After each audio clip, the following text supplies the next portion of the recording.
This is part 2 of section 3.5, implicit differentiation. Let's have a look at this example. We have to find y double prime given this function. So we should start with finding y prime and then y double prime. So to differentiate this equation implicitly, we get 4x cubed plus 4y cubed y prime equals to 0. And if we divide both sides by 4, we get x cubed plus y cubed y prime equal to 0.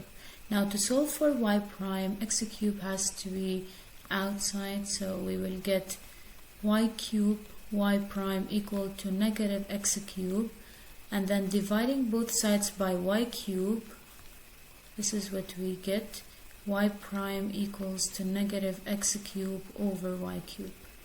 Now this is y prime. To get y double prime, we have to differentiate this equation. If we differentiate implicitly, we will get y double prime equals to the derivative of this quotient rule is going to be the following.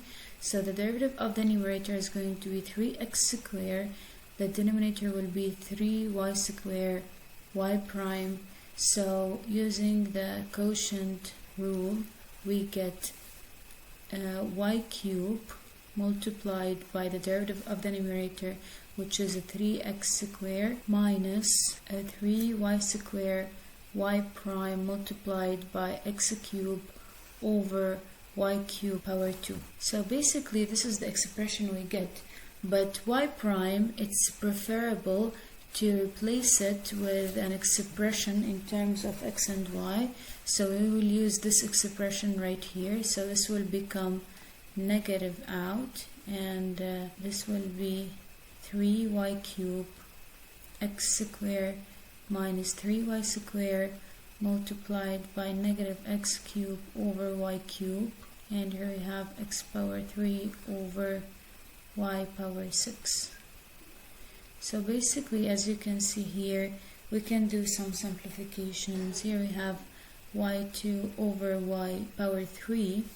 This will become y, and then this will become negative outside, and we can write it as 3y cubed x squared plus, because here we have a negative sign and here we have a negative sign, if we multiply them we get plus, and 3x power 6 y power negative 1 over y power 6. So this is the table of derivatives of inverse trigonometric functions. So these can be proven basically, and they're very important. We will use them in differentiating some functions. Now let's have a look at this example. Here we have to differentiate y equal to 1 over sine inverse, and we also have to differentiate this function as well.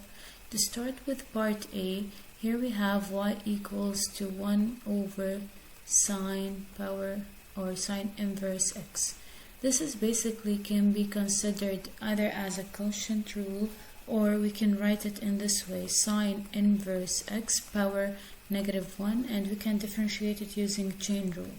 So this will be y prime is going to be negative 1 multiplied by sine inverse of x power negative 2, and now we multiply it with its derivative, which is, as we have seen here, it's 1 over the square root of 1 minus x squared. So this will be 1 over square root of 1 minus x squared.